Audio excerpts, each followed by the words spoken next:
नमस्कार, आप देख रहे हैं इंडिया वॉच और मैं हूं आपके साथ स्वप्निल यादव। आज की खबर मिड डे में मुद्दा साफ है कि बीते कल समाजवादी पार्टी के मुखिया अखिलेश यादव ने उन्नाव में वोट चोरी से लेकर पंचायती चुनाव तक का जिक्र किया, तो उधर सदन में मुख्यमंत्री योगी आदित्यनाथ ने भी पलटवार किया।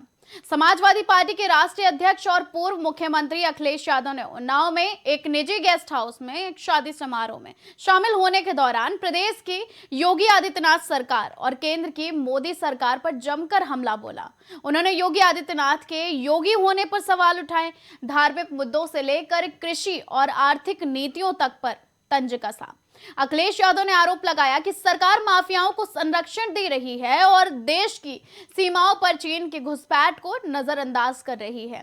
योगी आदित्यनाथ के योगी होने पर सवाल उठाते हुए अखिलेश यादव ने योगी आदित्यनाथ पर तीखा हमला बोला। उन्होंने कहा कि इनको किसने दिया योगी होने का सर्टिफिकेट।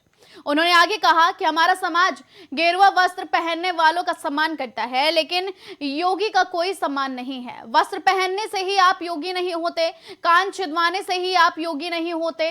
अखिलेश यादव ने धार्मिक ग्रंथों का जिक्र करते हुए तंज कसा, जो गीता के उल्टा चलता हो और साथ ही उसका आप सनातनी मानोगे तो ये क्या है। उन्होंने ये भी कहा कि मुख्यमंत्री से पूछो 18 बड़ा और जीरो से वे बोलेंगे तो जीरो। शंकराचार्य और धार्मिक मुद्दों पर टिप्पणी करते हुए धार्मिक सम्मान के मुद्दे पर बोलते हुए अखिलेश यादव ने कहा कि हमारे पूजनीय शंकराचार्य, जिनका सम्मान सभी सनातनी लोग करते हैं, हमारे पूजनीय शंकराचार्य, उनको आपने स्नान नहीं करने दिया। उन्होंने इतिहास का हवाला देते हुए कहा कि जब से धर्म बना धरती रही होगी, किसी ने साधु संतों को गंगा स्नान करने से नहीं रोका होगा। जब पाप पड़ेगा तो कौन बचा लेगा इनको। ये केवल तेल लगाने वालों को ही पूछते हैं। माफिया को लेकर हमला करते हुए सरकार पर माफियाओं को संरक्षण देने का आरोप लगाते हुए अखिलेश यादव ने यह भी कहा कि पूरा प्रदेश और देश की जनता जानती है कि माफिया कौन है। माफिया वे है जिसने अपने केस वापस ले लिए हैं। उन्होंने ये इशारा सत्ताधारी नेताओं की ओर किया जो विपक्षी दलों पर माफिया होने का आरोप लगाते रहते हैं। सरकार ने दिल्ली वालों से लड़ने के लिए बुलडोजर नहीं, ब्रह्मोस की तैयारी कर ली है। साथ ही किसानों के मुद्दे पर बोलते हुए अखिलेश यादव ने कहा कि जितने लोग हैं सब गांव के लोग हैं। चारा अमेरिका से आएगा, बताओ आप। दाल का रिसर्च इंस्टीट्यूट कानपुर में है, आप बताओ दाल लाओगे विदेश से। 500 बिलियन का बिजनेस आप उन्हें दे रहे हो, इसका मतलब पूरा बाजार उन्हें दे दिया जा रहा है। उन्होंने आगे कहा कि आपने जो शेर बनाया था उसको क्या हुआ, जंगल लग गया या फिर जंग के मारे वो सुस्त पड़ गया। खाद के दुरुपयोग पर अखिलेश यादव ने उदाहरण देते हुए कहा कि एक उद्योगपति को पता चला है कि खाद के कुछ केमिकल बनाकर एक नया मुनाफा कमाया जा सकता है। तो ऐसे तमाम मुद्दों को उन्होंने उजागर किया। कानपुर उन्नाव के टेंडरी उद्योग पर भी उन्होंने चिंता जताई और इसी के साथ ही उन्होंने कई मुद्दे उठाए। फिर सदन पर योगी आदित्यनाथ ने जमकर हमला बोला और उन्होंने कहा कि ये वो लोग हैं जो कभी किसी का सम्मान नहीं करते थे, लेकिन अब मुद्दा बनाकर सिर्फ जनता को भटका रहे हैं। तो पहले सुनिए वो बयान और उसके बाद शुरू करते हैं खास चर्चा। SIR को लेकर लगातार बवाल चल रहा है, सरकार लगातार डेट पे डेट। एक बात तो बिल्कुल साफ ये समझनी चाहिए, एक बात ये साफ होनी चाहिए कि जो हमारी कॉन्स्टिट्यूशनल बॉडी है, इलेक्शन कमीशन, उसकी जिम्मेदारी है कि सभी के वोट बने और सावधानी से बने और बहुत सिंसियरली वोट बनना चाहिए। और SIR को हम लोगों ने एज ए पॉलिटिकल पार्टी विरोध नहीं किया, जो जो नियम कानून आयोग ने दिए उनका पालन किया। लेकिन इधर देखने को मिल रहा है आयोग, बीजेपी और कुछ उनके अदृश्य कंपनियां ये काम कर रही कि वोट कैसे काटा जाए, और वोट काटना बीजेपी के इशारे पर ये सबसे बड़ा खतरा पैदा हो रहा है लोकतंत्र के लिए। तो मुद्दा वही है कि जब अखिलेश यादव उन्नाव में एक कार्यक्रम में पहुंचे तो उन्होंने वोट से लेकर तमाम मुद्दे उठाए। उन्होंने ये भी कहा कि आखिर योगी होने का सर्टिफिकेट मुख्यमंत्री को किसने दिया, जिसके बाद से हंगामा हुआ। सदन में योगी आदित्यनाथ ने भी जमकर हंगामा किया और उन्होंने हमला भी बोला विपक्ष पर। उन्होंने कहा कि विपक्ष का काम सिर्फ हो हल्ला करना है, मुद्दों पर बात करना नहीं है। फिर पंचायती चुनाव को लेकर जिक्र हुआ जिसमें असमंजस नजर आया और उन्होंने ये भी साफ कहा कि हमें कोई फर्क नहीं पड़ता कि विपक्ष को इससे कितनी तकलीफ होती है। तो आज इन्हीं सब मुद्दों पर हम चर्चा करेंगे। चर्चा करने के लिए हमारे साथ हमारे खास मेहमान भी हमसे जुड़ चुके हैं। भारतीय जनता पार्टी से अपना पक्ष रखने के लिए अविरल मलिक जी हमसे जुड़ चुके हैं, तो समाजवादी पार्टी से अपना पक्ष रखने के लिए हमारे साथ हमारे खास मेहमान इंद्रसेन शास्त्री जी भी जुड़ चुके हैं। अविरल जी, योगी होने का सर्टिफिकेट किसने दिया? एक बयान आता है सपा प्रमुख का और उसके बाद हंगामा होता है जमकर। देखिए, मैं समझता हूँ जहां तक विषय अखिलेश यादव जी के विषय में ज्यादा कुछ नहीं कहना चाहूंगा पर्सनली, लेकिन हाँ इतना जरूर है, वो सनातनी हैं, हिंदू हैं और उसके नाते वो जानते हैं कि हिंदू रीति रिवाज क्या होते हैं। और मैं समझता हूँ निजी टिप्पणियां करना, निजी आरोप लगाना ये किसी रूप में शोभा इसलिए नहीं देता। वो वरिष्ठ नेता है अखिलेश यादव जी, राष्ट्रीय अध्यक्ष है समाजवादी पार्टी के, पूर्व मुख्यमंत्री भी हैं, तो इस प्रकार की बात की जाए वो सही नहीं है, क्योंकि जनता देख रही है, अल्टीमेटली जनता जज करती है और उसके बाद जनता वोट के माध्यम से चोट पहुंचाने का काम स्पष्ट करती है, खदेड़ने का काम वोट के माध्यम से करती है। और जहां तक विषय योगी आदित्यनाथ जी महाराज का, उत्तर प्रदेश के मुख्यमंत्री हैं, संत हैं, योगी हैं, और जहां तक विषय है इसका सर्टिफिकेट का और ना सर्टिफिकेट का, तो जो गुरु शिष्य परंपरा है और संन्यास परंपरा है, और जहां तक विषय एक तरीके से संन्यास ग्रहण करने का, तो उस चीज को मैं निजी रूप से बहुत बेहतर तरीके से जानता हूं। अगर ये हरिद्वार जाए, कोई भी व्यक्ति जाए, उसे मालूम पड़ जाएगा जो तमाम सारे वहां रीति रिवाज होते हैं। और उसके साथ साथ अगर गोरक्ष पीठ की बात कर ली जाए, ये अलग है।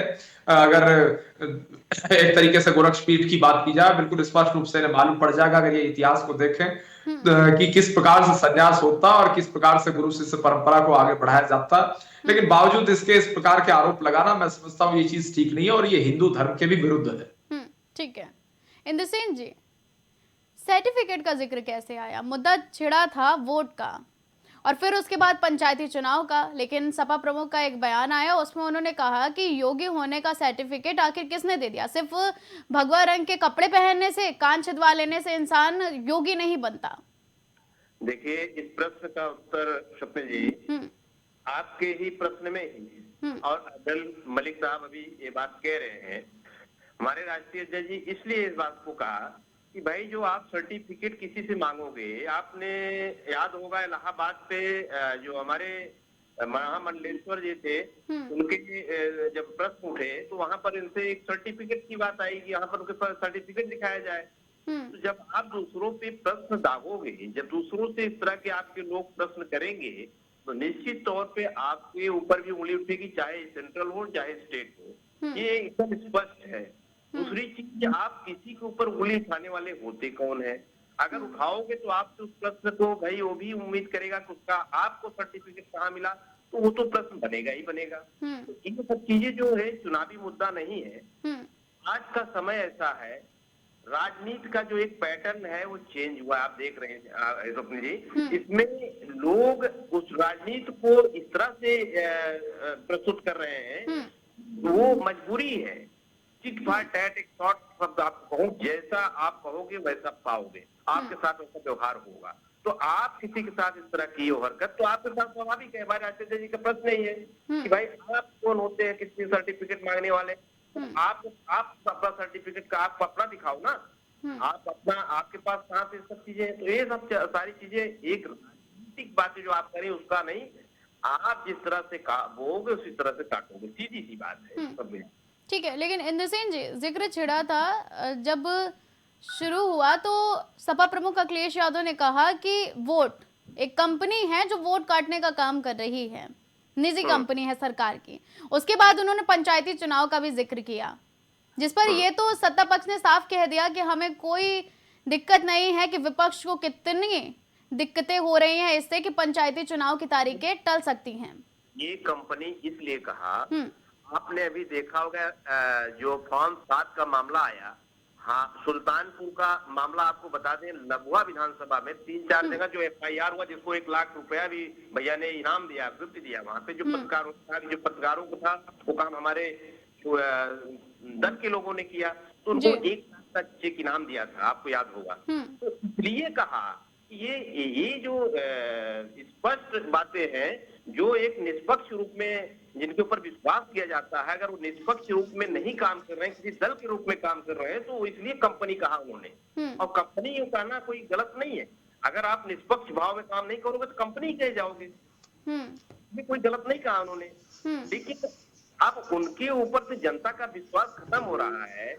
आप इस तरह से काम करोगे तो इसलिए ऐसा सब उन्होंने कहा। दूसरी चीज, चुनावी जो अभी पंचायती चुनाव होने हैं, अभी कोई क्लियर नहीं है। हमें तो नहीं लगता है स्वप्निल जी की ये चुनाव ये करा ले जाएंगे। हम आप अभी इसका घोषणा इन्होंने, इनके एक मंत्री जी थे राजभर जी, उन्होंने अभी मीटिंग में कहा कि ये चुनाव अप्रैल में हो जाएंगे।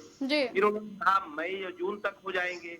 तो अभी भी कोई निश्चित उसका क्लियरेंस नहीं है, क्योंकि जनगणना का जो काम चलेगा इतनी जल्दी संभव नहीं है कि हर जाति जनगणना, हर जाति का लेखा जोखा, हर जाति का कितना परसेंट कहाँ है, पूरे प्रदेश में बहुत बड़ा कार्य है। तो कैसे करा लेंगे, आप तो खुद ही सोचिए। तो ये सब चीजें हैं जिसको लेके राष्ट्रीय जज जी बार बार क्वेश्चन कर रहे हैं। क्वेश्चन करना उनका स्वाभाविक है कि अगर उसका जवाब आप नहीं दोगे तो क्वेश्चन तो है ही है हमारे पास। ये सारी चीजें हैं जी। ठीक है अविरल जी, पंचायती चुनाव का अगर जिक्र आया है तो ओबीसी आयोग पर अटक गया, जिसकी वजह से तारीखें में डिले हो सकता है।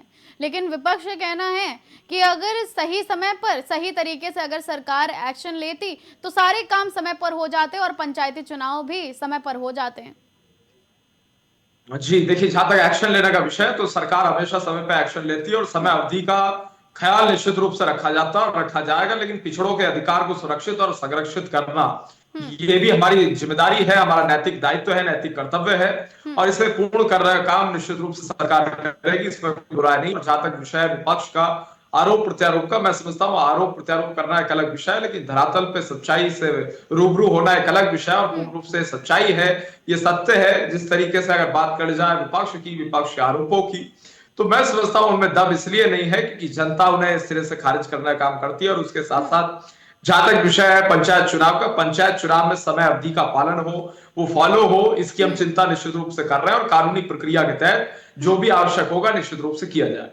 ठीक है, लेकिन अविरल जी, सपा प्रमुख ने जब अपना बयान दिया तो उनमें शंकराचार्य का जिक्र कई बार किया। उस बयान में एक तो पहले योगी होने का सर्टिफिकेट और दूसरा उन्होंने शंकराचार्य, उनका पूरा बयान इसी के इर्द गिर्द घूमता रहा। शंकराचार्य का मुद्दा पंचायती चुनाव से पहले और फिर 27 से पहले जोरों शोरों से विपक्ष उठा रहा है। नहीं, वो उठाए, अपना विषय रखें, विषय रखने का उन्हें पूर्ण रूप से अधिकार है, स्वतंत्रता है विपक्ष को विषय रखने की। और जहां तक विषय है एक तरीके से अगर विपक्ष की बात कर ली जाए, हमारी बात कर ली जाए, तो हमारी भारतीय जनता पार्टी का स्पष्ट मानना है, हम दूसरे की लाइन छोटा करने में विश्वास नहीं रखते, अपनी लाइन बढ़ाने में, अपनी लकीर को बढ़ाने में विश्वास रखते हैं। तो बिल्कुल स्पष्ट है, हम विकास कर रहे हैं, ग्राउंड पे काम कर रहे हैं, जो ग्राउंड रियलिटी है, डेवलपमेंट हो रहा है, इंफ्रास्ट्रक्चर डेवलपमेंट हो रहा है, rural development, urban development, health sector development, education sector development, cultural sector में हो, टूरिज्म सेक्टर में हो, रोड्स एंड ट्रांसपोर्ट सेक्टर में हो, हर क्षेत्र का विकास हो रहा है, उन्नति प्रगति हो रही है। उत्तर प्रदेश नंबर 1 प्रदेश बन रहा है, तो हम उस पर ध्यान रखते हैं। और जहां तक विषय है एक तरीके से अगर बात कर ली जाए उत्तर प्रदेश की और जहां तक अखिलेश जी के विषय की एक तरीके से बात है, तो मैं समझता हूं वो अपना विषय रख रहे हैं। और जहां तक शंकराचार्य जी का विषय है, हिंदू धर्म का विषय है, सनातनियों का विषय है, तो सनातन धर्म का सम्मान करना बहुत अनिवार्य है और पूर्ण रूप से सबको करना चाहिए। इसमें किसी रूप में मैं समझता हूँ कोई दो राय नहीं है। ठीक है, इंद्रसेन जी, जी माफियाओं को लेकर जिक्र किया था सपा प्रमुख ने कि इस सरकार में माफियाओं को संरक्षण दिया जा रहा है। हमेशा से आरोप लगते आए हैं समाजवादी पार्टी पर कि माफियाओं की सरकार है। क्यों नहीं, ये दूसरे को कहते हैं कि हम मिट्टी में मिला देंगे, क्यों नहीं।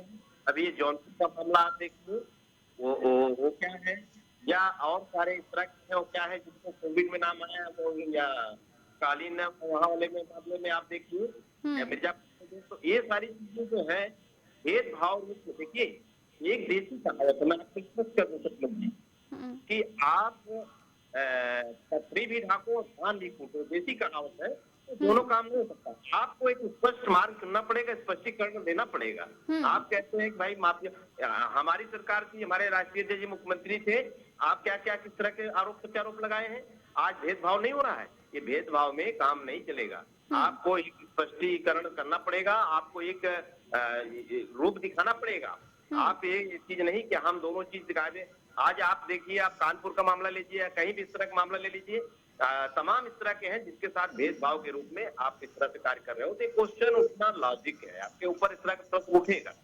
यदि आपको काम, अभी आप सदन चल रहा था, सदन में आपने देखा महाराज जी ने किस तरह से, इन्हीं के लोगों ने किस तरह से, तो ये आंख दिखा के आप सोचो कि आप हमारे हिसाब से चले, ये स्वाभाविक नहीं है। इस तरह से काम नहीं होता है। सत्ता में आपको बैठाया है जनता ने, जनता के हित का काम नहीं करेंगे, जनता के विषय में आप नहीं सोचेंगे, तो कतई आपको जनता बर्दाश्त नहीं करेगी। 2027 का जवाब देगी आपको। ठीक है अविरल जी, जिस तरह से माफिया को लेकर सपा प्रमुख ने अपना बयान दिया, उन्होंने कहा कि सरकार लगातार माफियाओं को संरक्षण दे रही है। जौनपुर हो या फिर तमाम जगह से जिस तरह से केसेस सामने आ रहे हैं, अब बुलडोजर नहीं चल रहा है।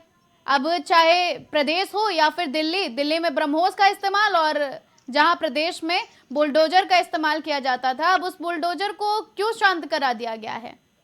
अगर ये संरक्षण नहीं है तो फिर क्या है? नहीं, देखिए, मुझे लग रहा है विपक्ष के लोगों को कुछ मालूम नहीं है। बहुत मासूम लोग हैं सारे विपक्ष के लोग, और 9 और 6 में भी अंतर इन्हें मालूम नहीं है जिस प्रकार की बात विपक्ष कर रहा है। क्योंकि जहां तक विषय एक तरीके से बुलडोजर चलने का, बुलडोजर एक्शन का, बुलडोजर की कार्रवाई का, तो बुलडोजर की कार्रवाई बिल्कुल स्पष्ट है, डंके की चोट पर होती है, होगी, होनी चाहिए, होती थी, होती है और भविष्य में भी होती रहेगी। लेकिन कहाँ होगी, सवाल ये बनता है। वो उस स्थान पे होगी जहां इलीगल कंस्ट्रक्शन होगा, गैर कानूनी कंस्ट्रक्शन होगा, अवैध निर्माण होगा या अवैध कब्जा होगा। अवैध कब्जा को मुक्त कराना, उस भूमि को, भूमाफिया के ऊपर कठोरतम कार्रवाई करना पूर्ण रूप से कानूनी है, पूर्ण रूप से लीगल है। और उत्तर प्रदेश का जो म्युनिसिपैलिटी एक्ट है वो पढ़ लेना चाहिए। डेमोलिश करने को, इलीगल कंस्ट्रक्शन को वो भी राइट देता है, ये स्पष्ट है। तो जो गैर कानूनी कंस्ट्रक्शन होगा वहां बुलडोजर चलेगा, जहां अवैध निर्माण होगा वहां बुलडोजर चलेगा। बुलडोजर ऐसे नहीं चलेगा किसी के ऊपर ही मकान पे चल जाएगा, जितने कोर्ट में एक तरीके से पेंडिंग केसेस है सब पे बुलडोजर चल जाएगा, ऐसे बुलडोजर नहीं चलता है। तो ये आरोप लगाना और रियलिटी की बात करना, इन दोनों में बहुत डिफरेंस है, बहुत फर्क है। और बुलडोजर जात पात संप्रदाय लिंग भाषा भेद इससे पूर्ण रूप से ऊपर उठ के चलता है। बुलडोजर किसी प्रकार से इस आधार पर नहीं चलता कि जाट है, राजपूत है, क्षत्रिय है, वैश्य है, ब्राह्मण है, हिंदू है, मुस्लिम है, सिख है, ईसाई है, जैन बौद्ध पारसी है। जात धर्म संप्रदाय लिंग की भाषा के आधार पे नहीं चलता बुलडोजर। स्पष्ट है, कार्रवाई अगर होती है तो अपराध और कानून के आधार पे होती है। जो कानून है, जो कानून में प्रोविजन है उसके आधार पे, और जो अपराध किया गया है, इलीगल एक्ट किया गया है, अनकॉन्स्टिट्यूशनल एक्ट किया गया है, उस आधार पे जो भी आवश्यक होता है वो किया जाता है। ठीक है, लेकिन अविरल जी, जो बुलडोजर को लेकर बार बार सपा प्रमुख और विपक्षी दल सवाल उठाते हैं कि कहीं भी बुलडोजर चल जाता है, लेकिन बात जब अपनी आती है तो बुलडोजर नहीं चलता है। किसानों को मुद्दे पर भी वो बोलते हैं कि जब किसानों को भगाना होता है प्रोटेस्ट करने से तब बुलडोजर आ जाता है, लेकिन जो किसान के मुद्दे हैं उन पर सरकार ध्यान नहीं देती है। ये इलेक्शन से पहले, पंचायती चुनाव से पहले, 27 से पहले इस तरह के जो आरोप प्रत्यारोप चल रहे हैं, क्या ये कोई फायदा होने वाला है विपक्ष को, इसलिए ये आरोप लगाए जा रहे हैं, या फिर इसमें कोई ठोस वजह है? देखिए, इस चीज का मैं स्पष्ट चैलेंज दे रहा हूं। आप एक तस्वीर मुझे निकाल के दिखा दीजिए, किसान होने के आधार पे किसी किसान के घर पे बुलडोजर चला दिया गया, किसी किसान के घर पे, किसी किसान की ट्वेल्व पे, किसी किसान के खेत पे, किसी किसान के आंदोलन किए जाने पे कहीं बुलडोजर चला हो। एक भी ऐसा मामला उत्तर प्रदेश में तो है नहीं, मेरी नजर में तो है नहीं, बाकी किसी की नजर में है तो वो दिखा सकते हैं। इस चीज के लिए पूर्ण रूप से अधिकार है और स्वतंत्रता है। नंबर 2, जहां तक विषय किसानों का इस सर्वोपरि है। ये कृषि प्रधान देश है, उत्तर प्रदेश भी कृषि प्रधान है, और किसान अन्नदाता है, उसका सम्मान बेहद महत्वपूर्ण है। ये हमारा स्पष्ट मानना है। किसान के खिलाफ अगर कुछ भी होगा तो निश्चित रूप से वो बर्दाश्त योग्य किसी रूप में नहीं है। हमारी पार्टी का स्पष्ट मानना, हम सब लोगों का मानना है, और ये पार्टी किसानों की पार्टी है पहले, इसमें कोई कंफ्यूजन नहीं है। और जहां तक विषय अगर बात कर जाए किसानों के हित का, उसे सुनिश्चित करना भी जरूरी है, किसानों के हित को संरक्षित करना भी जरूरी है। और जहां तक एक तरीके से आरोप प्रत्यारोप और किसान को डरा के भगा देने का विषय, आंदोलन में बुलडोजर दिखाने का विषय, ऐसा कहीं नहीं हुआ और ऐसा होगा भी नहीं। अधिकार है धरना आंदोलन प्रदर्शन का। लॉ एंड ऑर्डर की व्यवस्था बिगड़े ना, ये पुलिस का दायित्व है, और किसान का भी अधिकार है कि वो अपना प्रदर्शन आंदोलन कर सकता है उसे अगर कुछ चाहिए तो उसकी परमिशन केवल चाहिए, उसे सूचना केवल करनी है पुलिस प्रशासन को। अगर वो कहीं धरना प्रदर्शन कर रहा है, उसकी अनुमति लेके उस पे अधिकार है कि वो प्रदर्शन खुलेआम कर सकता है। इस अधिकार को कोई नहीं छीन सकता, ये संवैधानिक अधिकार सबका है। ठीक है जी इंद्रसेन जी, किसानों को मुद्दों को लेकर सपा प्रमुख ने अपने बयान में कहा कि जिस तरह से ये जो डील हुई है उसके बाद से किसानों पर जो असर पड़ा है उसको लेकर सरकार सजग नहीं है बिल्कुल भी। अभी हमारे मित्र साथी सहयोगी बहुत बढ़िया बात बता रहे थे कि किसानों, गरीबों और मजलूमों की पार्टी है। मैं आपको याद दिला दूं, अयोध्या की वो मासूम बेटी और माँ जो बुलडोजर से दबाया गया, वो अधिकारियों के उनके साथ क्या कार्रवाई हुई, वो जो मारे गए बेचारे, उनका क्या दोष था? आप कह रहे हैं कि गरीब किसानों की ये पार्टी है। किसान खाद में लाइन में लगे थे, वो चक्कर खा के गिर गए, कितने उसमें हार्ट अटैक आया, खत्म हो गए, उसको कौन खुशी होगा, उससे कौन जिम्मेदारी लेगा? किसानों, छात्र, नौजवानों की पार्टी अगर कोई रही है तो समाजवादी पार्टी रही है। समाजवादी पार्टी के राष्ट्रीय अखिलेश यादव जी रहे हैं और समाजवादी के कार्यकर्ता रहा उनके सहयोग में। ठीक है इंद्रसेन जी, लेकिन अविरल जी तो कह रहे हैं ना कि ऐसा कुछ भी नहीं हुआ है, सरकार हमेशा सजग रही है किसानों को लेकर, किसानों के हित में, किसानों का प्रोटेस्ट भी हुआ है तो समर्थन किया गया है, उनके मुद्दों को ध्यान से सुना गया है। ये किसानों के प्रति इतना इनका अच्छा भाव है कि जहां 50 किलो की खाद बोरी 40 किलो पे ला के लटका दिए, इससे बढ़िया सोचने वाला कौन होगा? हमारे राष्ट्रीय जी ने अगर प्रश्न उठाया है स्वप्निल जी, तो उसपे बहुत ही गहन, बहुत सोचने के बाद वो हर चीजों पे बातें रखते हैं, बहुत गंभीरता से रखते हैं, वो कोई हवाई बातें नहीं रखते हैं। जो प्रश्न उन्होंने किया 0 और 18% का जो इन्होंने अभी टैरिफ का मामला आया है, 18% का असर ये होगा कि किसान जो हमारे यहाँ पर बेचारे गरीब जो अपना थोड़ा बहुत पा रहे थे वो भी ये खत्म कर देंगे, बाहर दूसरे देशों से अपना उस चीज का कवर कराएंगे। तो ये का प्रश्न उठना ये क्लियर है कि किसानों के बाद अगर कोई करने वाला था, किसानों की हित की लड़ाई लड़ने वाला था तो राष्ट्रीय अखिलेश यादव जी थे। आपने तो टैरिफ का मामला लेके उसमें बढ़ाया है, खोल दिया दरवाजा बाहर से यहाँ पर सप्लाई का। तो आप इस तरह के प्रश्न न करें अटल जी कि जो जग हसाए का हो मामला, 2027 का इंतजार करिए। 2027 में यहाँ के किसान, यहाँ के छात्र, नौजवान, यहाँ के तमाम उस तरह के पीड़ित व्यक्ति हैं जो आपको जवाब देने के लिए तैयार बैठे हैं। ये सब चीजें नहीं चलेगा। जुमले वाला भाव, जुमले वाली बातें आपकी बहुत हो गई, आपने बहुत से सपना दिखा दिया। सपनों पे ये राजनीति या सपनों पे ये कार्य अंतर होता है। राजनीति तो कर लोगे लेकिन कार्य आप जमीनी तरफ जाओगे तो आपको भाव मिल जाएगा। आप वो अपनी तरीके से सर्वे करा लीजिए अब्दुल जी, आपको पता चल जाएगा कि आपकी हैसियत क्या है, आपके नेता की हैसियत क्या है आम जनमानस के बीच में, गरीब किसानों के बीच में। ठीक है अविरल जी, किसान का मुद्दा, खाद का मुद्दा, वोट चोरी एक निजी कंपनी के द्वारा की जा रही है, तमाम मुद्दे हैं। अविरल जी आवाज आ रही है मेरी आपको? जी बिल्कुल स्पष्ट आ रही है आपकी आवाज। देखिए जहां तक विषय एक तरीके से इंसान जी ने बात की, देखिए इंसान जी हो, अखिलेश जी हो और कोई भी व्यक्ति हो, उसका अधिकार है अपना विषय रखने का। वो अपनी हमारी सत्ता में है तो आलोचना करना विपक्ष का अधिकार बनता है, मॉरल राइट बनता है, वो कर सकता है। लेकिन आलोचना तथ्यात्मक हो तो अच्छा रहता है और चर्चा भी बढ़िया होती है। और जहां तक विषय किसान का बहुत गंभीर मामला है और पश्चिम उत्तर प्रदेश हो, पूरा उत्तर प्रदेश हो, 75 जिले उत्तर प्रदेश में है। और अगर हमारी पार्टी सरकार में है, मैं यहां बैठ के दावा कर दूं कि किसी प्रकार की कोई समस्या ऊपर से लेकर नीचे तक एक भी किसान को पूरे उत्तर प्रदेश में नहीं है। तो मैं ऐसा नहीं कह रहा हूं, लेकिन जो हमने किया है मैं केवल वो कह रहा हूं। ऐसा हो सकता है कि किसान को समस्या हो सकती है, उसकी समस्या को देखिए डे टू डे लाइफ में लगातार प्रतिदिन किसान को समस्या हर प्रकार से आती है, उसकी समस्या का प्रतिदिन समाधान हो ये अनिवार्य है। चाहे वो खाद बीज की, जिस प्रकार से इंसान जी ने बात की, हम विपक्ष के सुझाव को भी लेते हैं, नकारते नहीं। खाद बीज की लाइनों में किसान को समस्या होती है, उससे किस प्रकार से निजात मिले, इसे निरंतर काम किया जा सकता है इस विषय पे भी। और उसके साथ साथ जहां तक विषय, ठीक है, मेरी आवाज अब तक पहुंच रही है? हाँ अविरल जी, उनका ये कहना है कि खाद का दुरुपयोग लगातार जिस तरह से होता है, हमने सबने देखा अपनी आंखों से कि खाद को लेकर दुरुपयोग तो हो ही रहा था, अधिकारी मनमानी भी कर रहे थे, किसानों की लाइनों पे ध्यान नहीं दिया जा रहा था, चक्कर खा खा के किसान गिर रहे थे। मैं वही चीज कह रहा हूँ जो निचले स्तर के कर्मचारी हैं, अधिकारी हैं, जो घूसखोर भ्रष्टाचारी एक प्रकार से बढ़ावा देने का काम करते हैं, मुट्ठी भर लोग हैं। ये 99% अच्छे और ईमानदार अधिकारी हैं, 1% खराब है।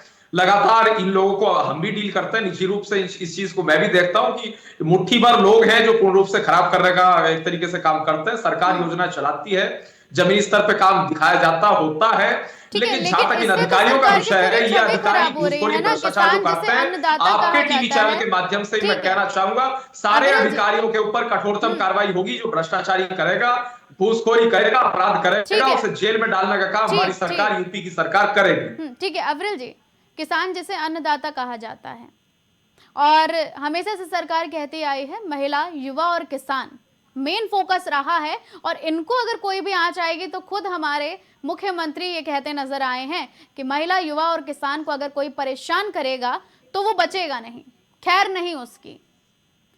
तो विपक्ष का सही बात है, किसी प्रकार से नहीं बचेगा कोई। अगर किसान को परेशान करेगा, किसान को लंबी लाइनों में लगवाएगा, किसान की नहीं सुनेगा, गरीब की नहीं सुनेगा, अन्नदाता की कोई अधिकारी कर्मचारी नहीं सुनेगा, चाहे वो कितना छोटा हो कितना बड़ा हो, वो अगर पद पे है तो किसान की बदौलत है, वो टैक्स पेयर की कमाई से उसकी तनख्वाह निकलती है। चाहे कोई एसएसपी हो, आईजी हो, डीआईजी हो, कमिश्नर हो, किसी पद का कोई व्यक्ति हो, एसएचओ हो, या एक तरीके से जिला कृषि अधिकारी हो, कृषि विभाग के अधिकारी हो, किसान की बदौलत है सब।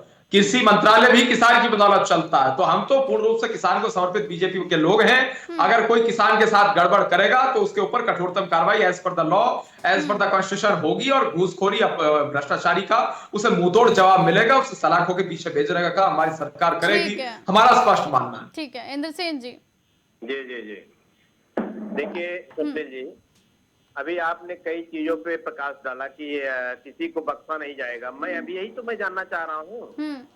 आप फैजाबाद का मामला रहा और कोविड वाला मैंने चर्चा किया, उस पे क्या कार्रवाई हुई, कितने लोग पकड़े गए, कितनी तकड़ी उस पे कार्रवाई हुई, कहाँ तक वो मामला बढ़ा, यही चीज तो हम लोग जानना चाह रहे हैं। विपक्ष में आपने कहा प्रश्न बनता है, राइट है उनका, लेकिन मैं राइट के साथ साथ पूछना भी चाह रहा हूँ उस पर कितनी आपने कार्रवाई की, कितना आपने उस पर सक्षमता दिखाई, तत्परता दिखाई। तो ये सब चीजें देखिए, कहने की बातें हैं ब्रल जी, ठीक है आप दल में हो, अपने दल की बात करोगे, अपने नेता की बात रखोगे, लेकिन जो न्यायिक प्रक्रिया है उस चीज पे आप चर्चा कर लीजिए, कितना परसेंट सही तरीके से कार्य किया गया, तो हम लोग को भी अच्छा लगेगा और आम जनता भी आपके प्रति भाव बदलेगी। लेकिन वो सब चीजें आप नहीं करेंगे, क्यों? क्योंकि आपके कार्य शैली में ही नहीं है उस चीज को करके, जिस चीज को मुद्दा लेकर चले। आप बताइए, टीका पर आपने हाथ लगवाया, महामंडलेश्वर को टीका विचार कर उनको आपने क्या किया, दिखाया वहां पे।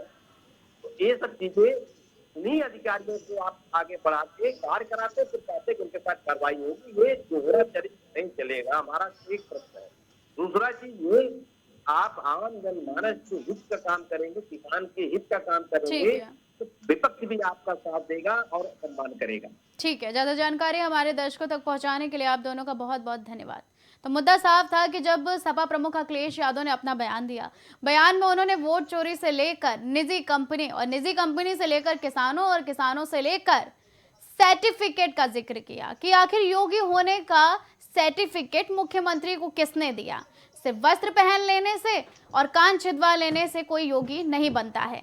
तो इस तरह के बयान आए और बयान में सपा प्रमुख अखिलेश यादव ने यह भी कहा कि किसानों का मुद्दा जिस तरह से लगातार विपक्ष उठा रही है, खाद के दुरुपयोग में किसान की तराही हुई है, वोट चोरी के लिए निजी कंपनियां बनाई गई हैं और लगातार वोट चोरी की गई है और की भी जाएगी आगे। तमाम मुद्दे हैं, पंचायती चुनाव को लेकर भी विपक्ष अब सजग है, लेकिन इसी बीच सत्ता पक्ष ने भी जमकर हंगामा किया। खुद मुख्यमंत्री योगी आदित्यनाथ ने सदन में विपक्ष को आईना दिखाया। आपकी क्या राय है इस पर हमें जरूर बताइएगा। वक्त हो गया है आपसे इजाजत लेने का, तो हमें दीजिए इजाजत और आप देखते रहिए इंडिया वॉच।